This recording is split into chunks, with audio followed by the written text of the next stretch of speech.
Hello and welcome to this lecture on Khuswant Singh's short story Karma. I have titled this lecture Plotting Downfall in Khuswant Singh's Karma. So let's see how exactly the downfall happens. Now let me briefly introduce this grand old man of letters, Khuswant Singh. Khuswant Singh was a writer, a journalist and a diplomat. He was born in Punjab in British India in 1915 and he died in 2014 in Free India in New Delhi. He is most well known for his novel Train to Pakistan, which was published first in 1956. This is a novel that was based on the partition of India in 1947. He has also written a number of essays, some of which were collected in a collection called Not a Nice Man to Know, and it was published in 1998. And he has written numerous short stories too, and his first collection of short stories was titled The Mark of Vishnu and Other Stories, and this collection was published in 1950. And his autobiography was titled Truth, Love and a Little Malice and was published in 2002. He is known for his sharp wit and a dry sense of humor. I have a few interesting snippets of information about Khuswant Singh, and I culled these pieces of information because they have a resonance with the central character of Sir Mohan Lal in his short story Karma, and these are the details. Khuswant Singh was educated in England just as Sir Mohan Lal of Karma was too. And Khuswant Singh also practiced law briefly, and if you recall the story of Karma, Sir Mohan Lal was also a barrister. Khuswant Singh, like Sir Mohan Lal of Karma, was a lover of the crossword puzzle. Now let's move on to the story world of Karma. Karma is about a man called Sir Mohan Lal, and he is an anglicized Indian. His wife tells us that he is a wazir and a barrister. And the story happens, and the story starts at a train station when Sir Mohan Lal is in the first class waiting room and he's waiting to board a train, and this station is at a cantonment, an army base for British soldiers. And one thing we should remember about the story is that it is set in British India. So India is not yet free, and we have a considerable presence of British soldiers, British army presence in the country then. Now, Sir Mohan Lal is a man who is very, very proud. And what are the things that he is proud of? He is proud of his English language and accent. He is proud of his suit, the outfit that he is wearing, and he is also very proud of his education, his Oxford education and his education at the Inns of Temple in London. He has been called to the bar. And he is also very proud of another fact, that he can converse very well just like an Englishman, and he is looking forward to such conversations in the first class compartment that he is going to occupy. So Mohan Lal is traveling with his wife Laxmi, and she is waiting outside of the first class compartment. She is not using any waiting room like her husband, and she is described as being very fat.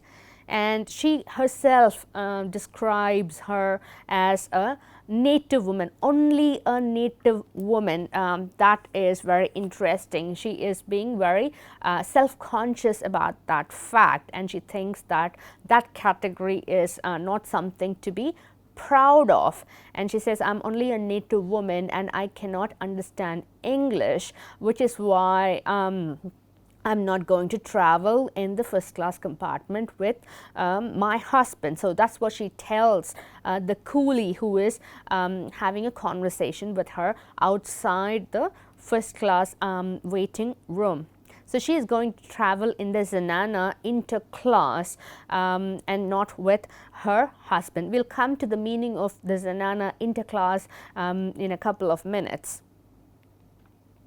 So to pick up the threads of the story, so what happens is the train arrives at the station and Sir Mohan Lal boards the first class compartment and he is a little bit disappointed to see that the compartment is empty. He has been looking forward to some spirited conversation with a couple of English gentlemen. So he is slightly cheated of that opportunity, and then he seats himself and then he takes out his Times newspaper, which he has read several times, by the way, and he is waiting. And then what happens is that a couple of drunk English soldiers look at the compartment and they get in. Theoretically speaking, they are not allowed to be in the first class compartment. They are just ordinary English soldiers. But then Sir Mohan Lal thinks that if somebody questions their presence, then he can step in and intercede for them. So he is planning on being very, very nice and gentlemanly to these English soldiers. But these two soldiers are drunk, they are inebriated, and they look at Sir Mohan and they think that he is just an ordinary native and they want him out of the first class compartment. And they ask him, but Sir Mohan Lal refuses, and then they physically and forcefully throw him out when he resists, and the train leaves with Laxmi, the wife, very comfortably seated in the Zenana interclass compartment. So that's the end of this story. Now let's take a closer look at the story, and we also are going to do an analytic review of it. I'm quite interested in the aspect of plotting, and I'm going to see what exactly drives the plot forward in this story of Khuswant Singh. For me, the narrative energy is in the characterization in this story, especially in the character of Sir Mohan Lal. His character builds a set of anticipations and expectations, not only for him but also for the readers who kind of look forward to a particular set of events happening in the story. But the reverse happens, and ultimately there is a sense of tragic comic closure to this ending. Now, so if characterization is what is driving this narrative forward very forcefully and powerfully, we need to understand this aspect of structure very, very clearly. So let's ask this very basic question: what is a character? A character is someone who has a particular kind of appearance and behaves in a particular manner, and that person has a set of inner qualities. That basically, in brief, is what a character is all about. Now, to put that in a more organized manner, a character has an emotional, an intellectual, and a moral side to it. And let's see what exactly are the emotional, intellectual, and the moral qualities of Sir Mohan Lal. Now, in a short work of literature, usually one character is the most prominent or the most dominant, and his or her attitudes are what runs the plot or what drives the plot. And sometimes the character, the nature of the character, his or her motivations, his or her compulsions are what kind of initiates complicate and resolves the plot. And this is a very, very crucial narrative function that the central figure performs in a work of literature.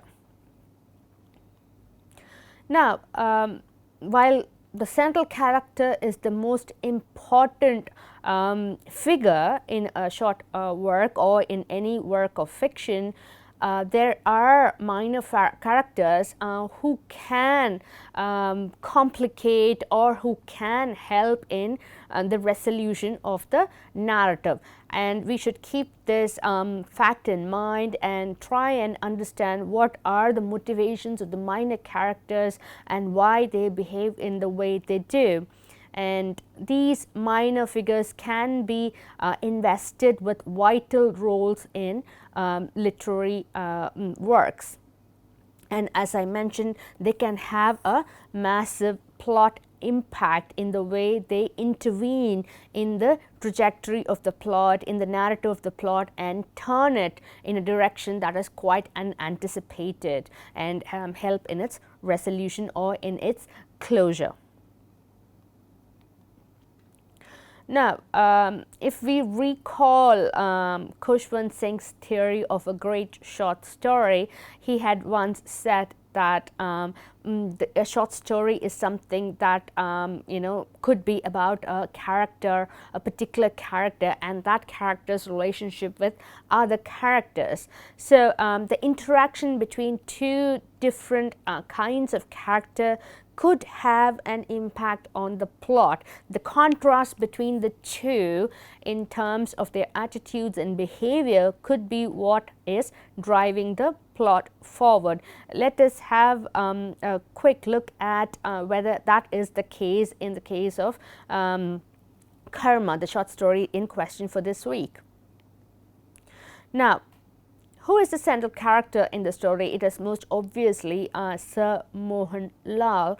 What makes us come to that particular conclusion?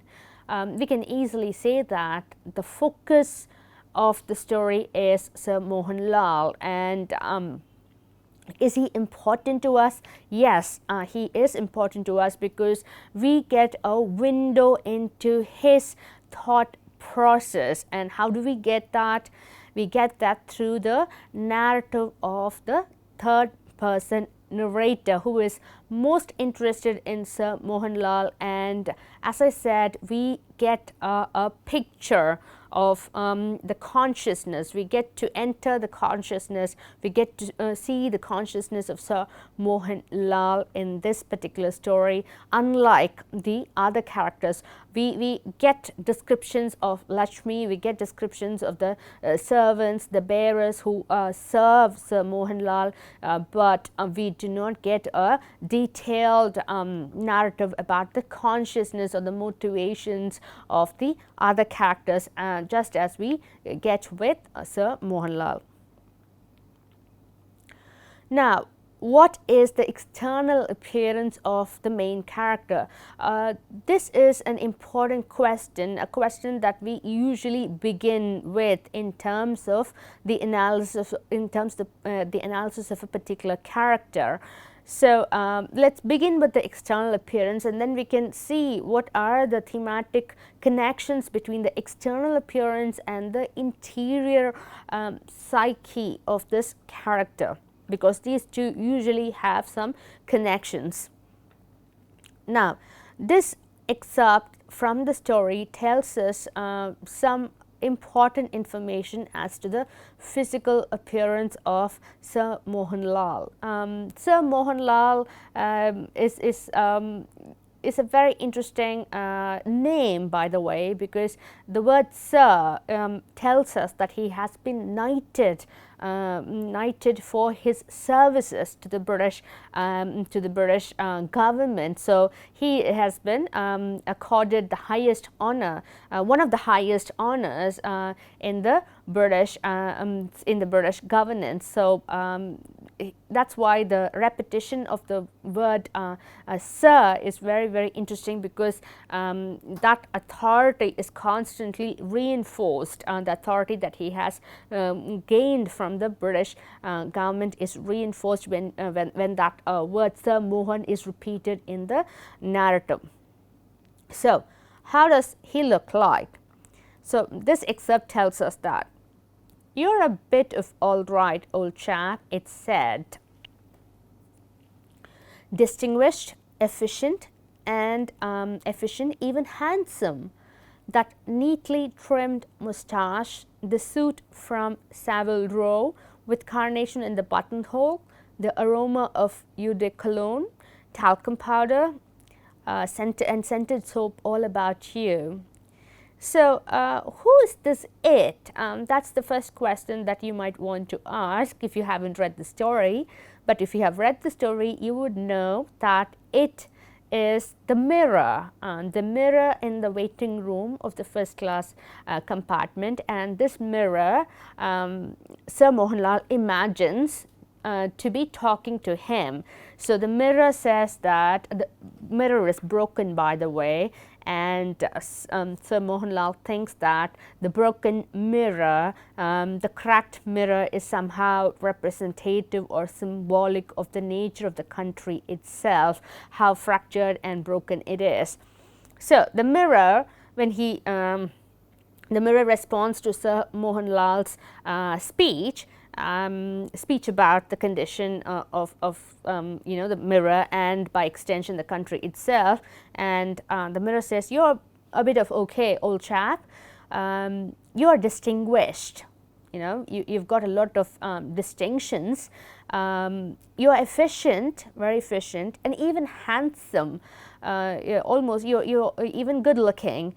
That neatly trimmed moustache and the suit from Savile Row, from a street in Mayfair, London, which is known for making suits to order, and the carnation, the buttonhole, everything, even the scented fragrances about his figure and body, all these tell us something very interesting about this particular character, Sir Mohan Lal. What is that?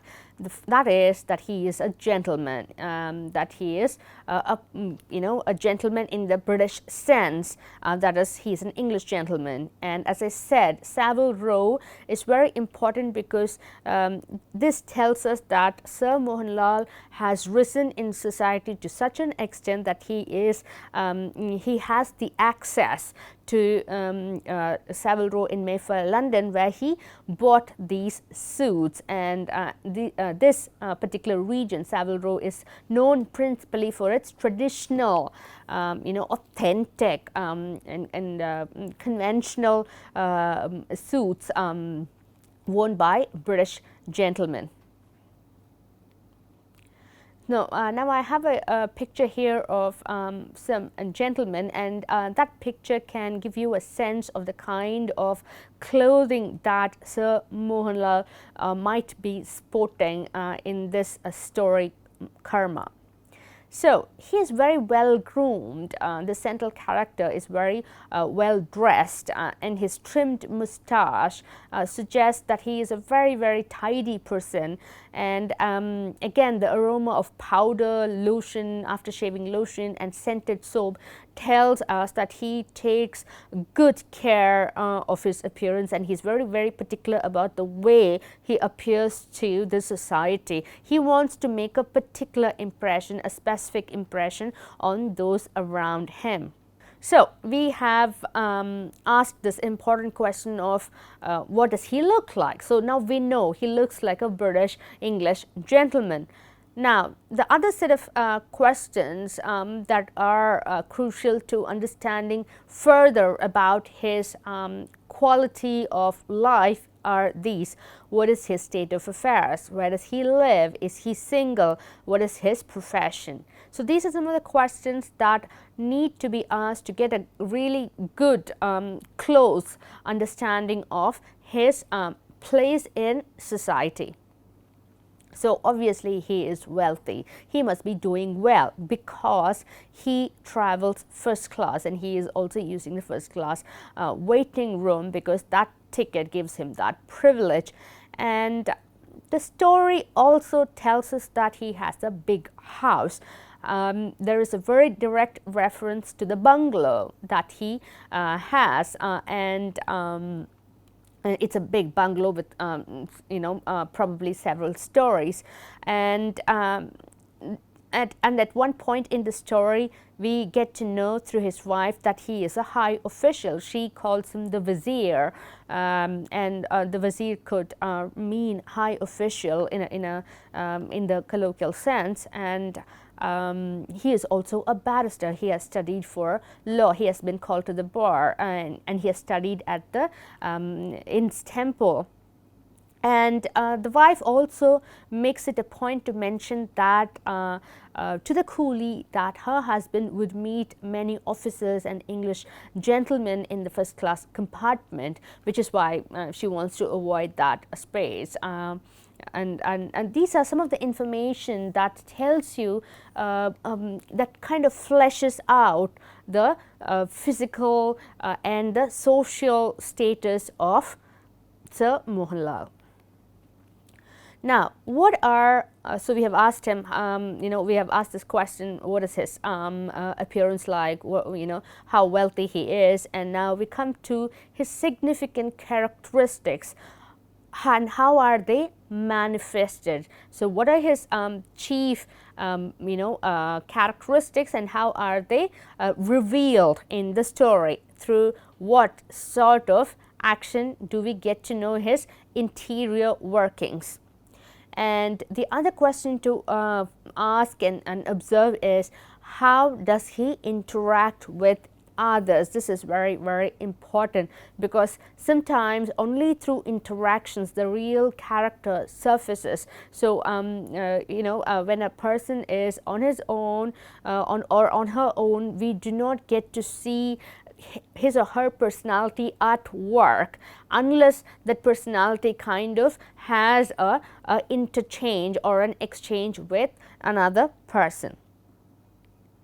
Now, some manifestations of Sir Mohan Lal's character can be seen through some of these features. We can see that he is very, very well bred through the way he has groomed himself. That is pretty clear and well established. And the other very interesting thing is that he hates excitement, bustle and hurry. These words are very, very interesting, because there is a general sense that India is a place of excitement, bustle and hurry, and these characteristics, which are almost sometimes a stereotype of India, are the things that he doesn't like very much. Unlike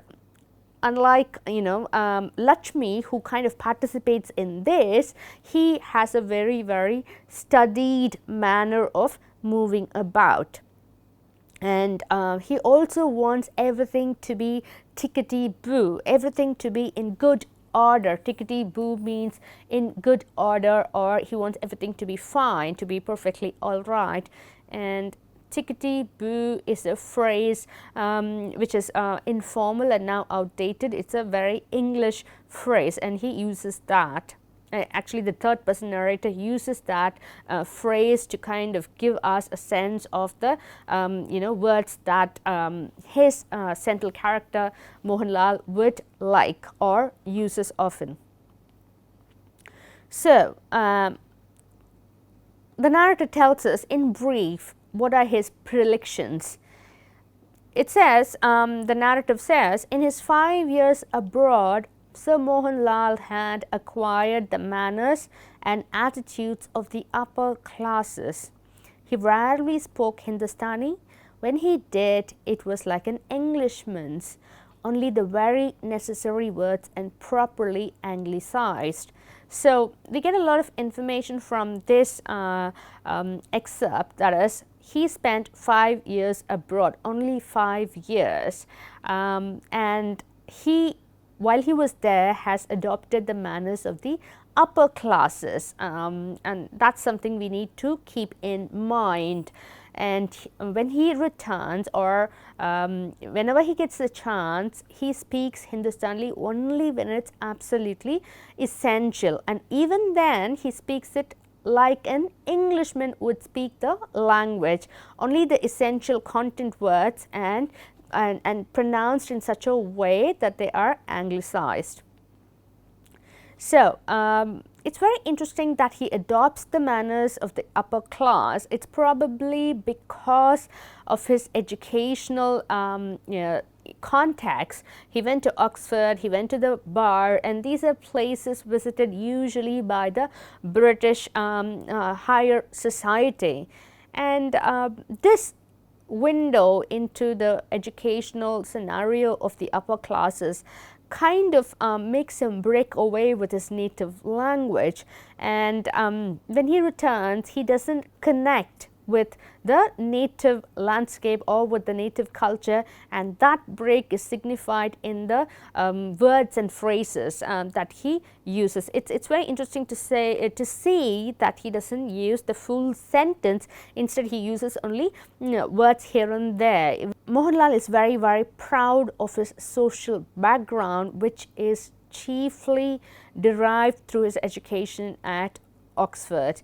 And again, we need to keep remembering this fact that he uses anglicized Hindustani, because this is a very vital fact in understanding his psyche, and also because he uses anglicized Hindustani to speak not only to the servants but also to his wife Laxmi, and that is a disturbing fact to note and remember.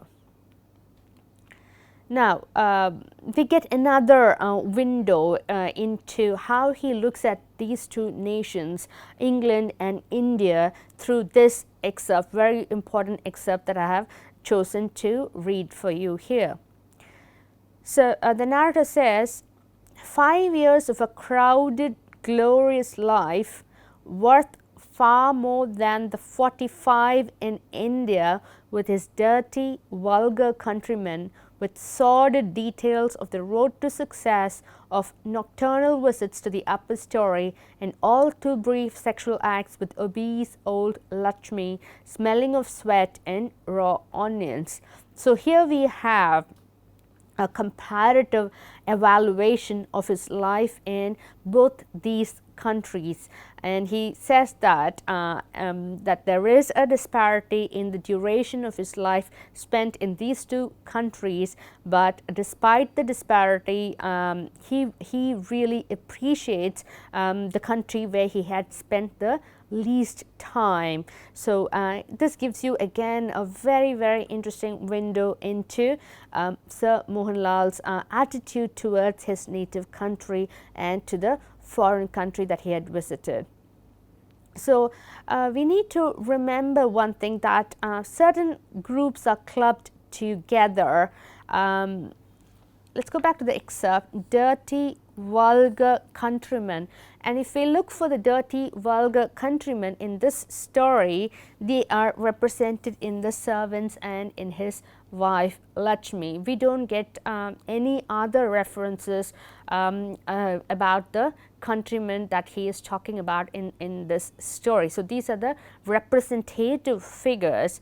And then by contrast and by implication, there is this understanding that England is pristine, that it is pure, that it is clean, that it is all good and fair. And there is also again a very clear-cut reference to the positive landscape, the picturesque landscape of England. And he says, the narrator says, that would open a vista leading to a fairy land of Oxford colleges, masters, dons, tutors, boat races and rugger matches. And the context for this excerpt is that Sir Mohan Lal thinks that if only he could get an Englishman to talk to him, through that talk he could get a sense of all these places. He can visit these places second hand, and he can go back to that land, the fairy land of Oxford colleges, and all these people who, and all these things that people that landscape of the landscape of Oxford. So England is by extension painted as a fairy land.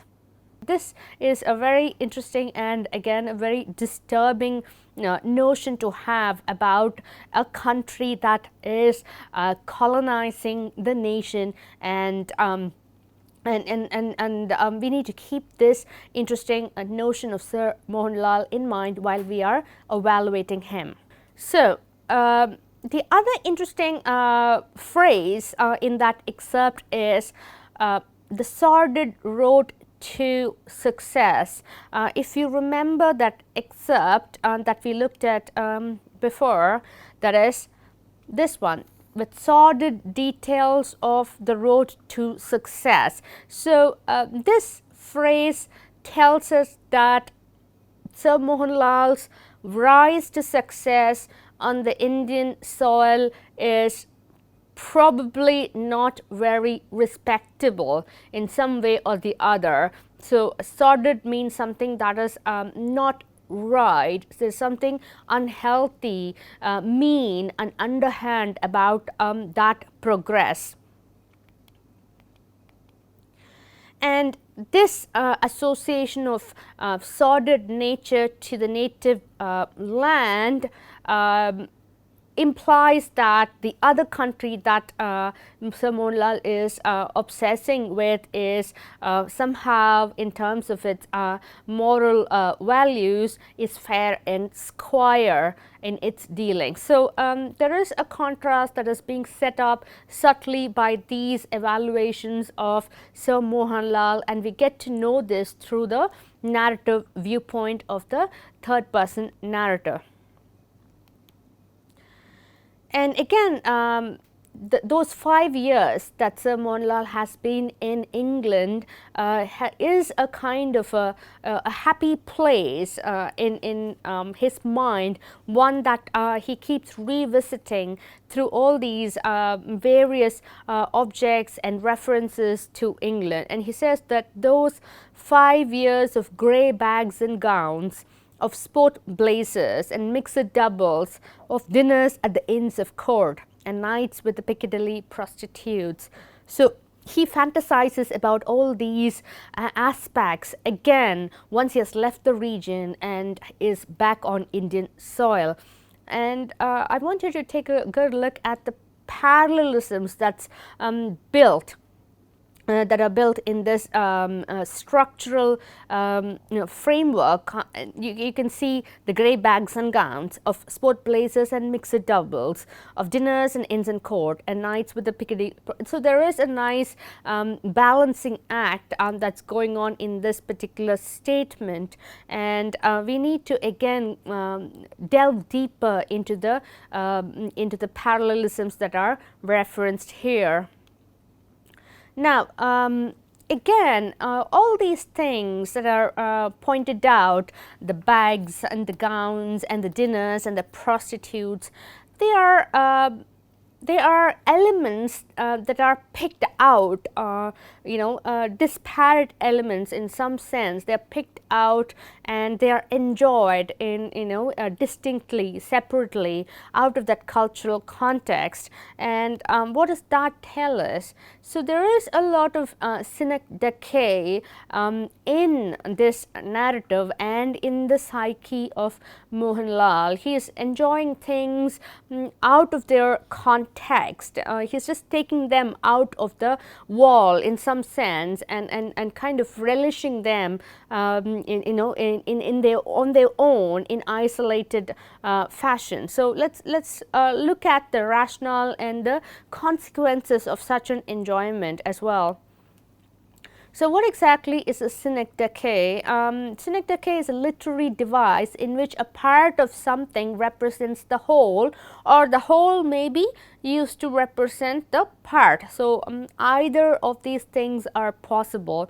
And so all these objects and things that are referenced there earlier in the extract, the mixed doubles in tennis games, or the Piccadilly prostitutes, or the gowns, all represent certain elements of English culture, and again consequently they represent England itself, the country itself.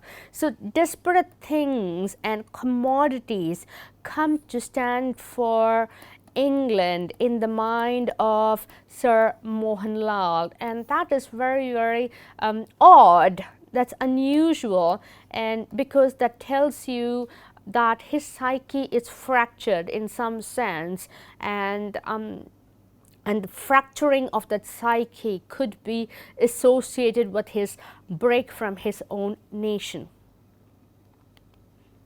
Okay, again, let's look at the other materiality that Sir Mohan Lal associates with England and that he revisits while he is on Indian soil. So the Times newspaper, the reference to the Times comes up time and again in this story, and he kind of fetishizes this newspaper. He carries it like a beacon, so to speak, because he thinks that if the Englishmen see the newspaper, they would kind of flock to him in some sense, metaphorically, and then from there he could have a conversation or a dialogue with all these English folks. The other element that he fetishizes is the balliol tie. The balliol tie is something that he has received from Balliol College, one of the colleges at Oxford University. So he wears this distinct object on his person, and hoping that that tie, if noticed by a British gentleman, would lead to conversations about the country back there. So the other details that are interesting in this context is the crossword on the Times newspaper, which Sir Mohan Lal is very fond of doing. And again, if we analyze this idea of the crossword, it's not a narrative, it's not an entire narrative, an extended narrative, but it is a kind of a game with words and you know, the conjuring of words. So that again, the idea of taking words out of a larger linguistic discourse has a symbolic impact on the nature of Sir Mohan Lal, who also takes out words and objects and people from the cultural context of Britain, and he kind of enjoys them in isolation. So it's a weird interior world of Sir Mohan Lal that we have experienced so far, and one of the reasons for this this structure, this internal psychological structure, could be due to his superior, within quotes, education that most of the upper classes in British society receives in Britain. So somehow the implication is that this superior education is warping the mind of this native man who has gone there to get higher education. Again, the color context of the grey in this particular excerpt is very interesting, because grey has a particular set of resonances in British culture, and they are about sophistication, they are about superior class, and they are about being English. And even the weather, to make a very superficial association here, the English weather is supposed to be of a grey tone. It's always already cloudy back there in Britain, and this is contrasted, this grey of sophistication, superiority is contrasted with the dirt of the Indian subcontinent. Thank you for watching. I'll catch up with you in the next session.